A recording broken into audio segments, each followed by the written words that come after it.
Bonjour Thérèse de Bouvry. Bonjour. Alors vous faites partie de l'association Initiative et Formation Lorraine, un collectif pour apprendre à mieux apprendre. Vous proposez des formations pour les éducateurs et du soutien scolaire pour les jeunes. Votre credo, c'est la gestion mentale. Pour vous, le succès à l'école, cela passe avant tout par une bonne gestion de soi et par savoir quelles méthodes d'apprentissage nous conviennent le mieux. En juin, vous organisez le printemps de l'attention, car le 12 juin, c'est la journée de l'attention. Pourquoi avoir choisi de vous focaliser sur ce mot, l'attention ? Parce que l'attention, c'est la base de tout. Sur le plan cognitif, c'est vraiment notre porte d'entrée. C'est-à-dire que si vous savez faire attention intentionnellement, eh bien vous allez pouvoir mieux mémoriser, comprendre de façon plus approfondie, réfléchir de façon dirigée, etc. Donc c'est vraiment une porte ouverte vers un approfondissement de notre façon d'apprendre. Ouais, vers différentes méthodes d'apprentissage coup. Et aussi, de toute façon, on la retrouve partout cette attention, que ce soit pour apprendre, mais aussi dans la vie de tous les jours. Donc ça mange pas de pain de savoir faire attention. Et pendant ces journées de l'attention, vous allez proposer donc différentes journées de l'attention, les 8, 15 et 29 juin à Nancy. Pendant ces journées-là, qu'est-ce que vous allez proposer et à qui cela s'adresse-t-il concrètement ? Ce sont 3 ateliers, c'est un atelier en 3 journées, et donc c'est 2 heures à chaque fois, les matins de 10h à midi. Et ça s'adresse aux adultes qui sont intéressés, motivés par l'observation de leur monde mental et puis de leur façon d'apprendre. C'est pour des groupes de 8 personnes maximum. Voilà, c'est vraiment le but, c'est d'être curieux, de se questionner par rapport à ça et de vouloir repérer comment on fonctionne un petit peu dans la tête quand on fait attention. Ouais, quand on fait attention et quand on veut apprendre autrement au final. Oui, en tout cas pour découvrir déjà ses propres stratégies. Parce que apprendre autrement, on peut toujours apprendre autrement, mais on va jamais faire l'économie de partir de soi.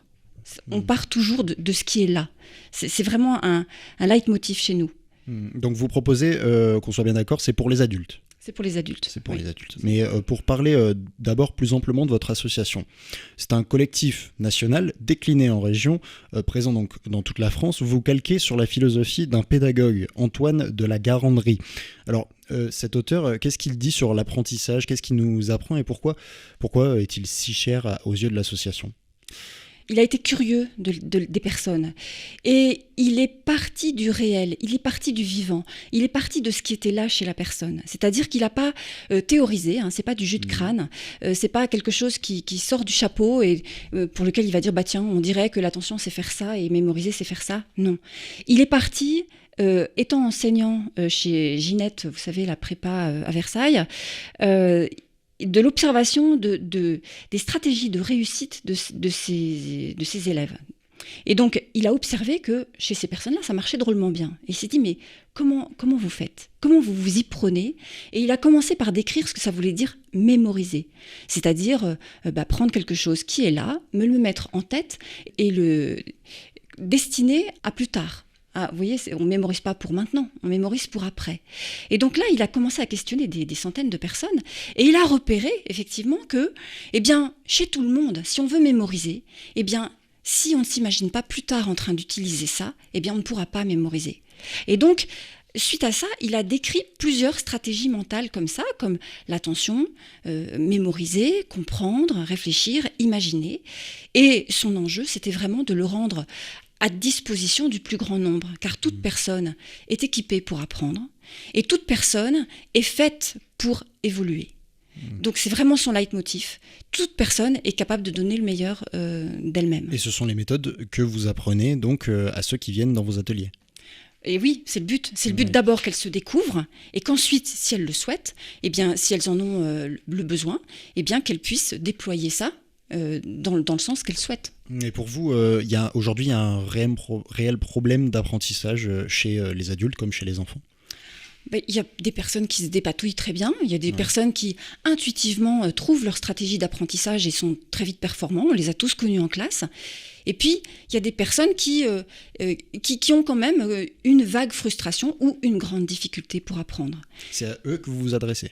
On s'adresse à tout le monde parce que toute personne est curieuse d'elle-même. Mais c'est vrai que on reçoit de façon privilégiée des personnes qui sont en difficulté. Quand on organise par exemple des ateliers de jeunes, ils ne sont pas là pour rien. Ils préfèrent certainement faire un stage de tennis que de venir chez nous. Donc, ils ont vraiment une demande à la base. Et pourquoi y a-t-il ce problème d'apprentissage ? Est-ce que pour vous, qui êtes spécialiste en la matière, c'est un problème lié peut-être à l'éducation nationale qui ne prend pas en compte les besoins de certains élèves, mais aussi au numérique au final, au téléphone, aux ordinateurs qui perturbent l'attention, on y revient, de tout le monde aujourd'hui ? Oui, alors là, vous me questionnez sur l'éducation nationale. C'est sûr que il y a pas mal de courants pédagogiques qui ont émergé depuis des années et dont la neuropédagogie, le fait toutes les découvertes en neurosciences qui ont été déployées au niveau de la pédagogie, où on voit que le cerveau fait ceci, fait cela, etc. Et bien avec Stanislas Dehaene, on a vu comment ça pouvait être intégré par l'éducation nationale dans des programmes. Il était un petit peu conseiller de notre ministre. Ah d'accord, très bien. Et on a vu aussi, par exemple, des courants comme la pédagogie positive, les différentes intelligences, entre guillemets. De fait, on sait que nous sommes tous uniques et que nous avons des canaux que nous allons privilégier. Et c'est l'éducation nationale, on ne va pas l'incriminer à tout bout de champ, mais c'est un petit peu compliqué quand on a une classe de 30, 35, de faire individuellement connaissance avec chacun, ses stratégies mentales pour pouvoir s'y adapter au maximum. Donc, tant mieux si les enseignants s'éveillent à ces méthodes et qu'elles ouvrent ça, qu'elles font découvrir ça à leurs élèves. Après, voilà, c'est vrai qu'on essaye de les toucher au maximum. Après, vous avez abordé le problème des outils, des outils connectés. On a tous dans la poche un ordinateur qui nous ouvre vers le monde. Et pourquoi apprendre quand on a tout à portée de main ? On se pose la question. Donc déjà, l'enjeu de l'apprentissage évolue grâce à cause de ces outils connectés. Mais ça ne fait pas l'économie de l'attention, ça ne fait pas l'économie de la mémorisation. Parce que ce ne sont pas des fins en soi de faire attention ou de mémoriser. C'est pour un but certain. Par exemple, quand on mémorise bien quelque chose, eh bien, on a l'intérêt de pouvoir le retrouver très vite et d'en disposer tout de suite sans avoir à chercher. Et ça nous met en présence mentale des informations qui nous facilitent aussi, par exemple, les liens qu'on fait quand on comprend. Donc il y a vraiment un enjeu qui est au-delà même de la stratégie qu'on adopte, qui est de pouvoir s'en servir dans plein de domaines et d'avoir une mobilité mentale qui est plutôt confortable et utile. Et comment alors on mémorise quelque chose ? Est-ce que vous pouvez nous apprendre à mémoriser un mot, imaginons, plus facilement que d'autres, ou peut-être une leçon, je ne sais pas. Oui, par exemple, je pourrais vous donner le mot, on a entendu parler de l'ultracrépidarianisme il n'y a pas très longtemps. Oui.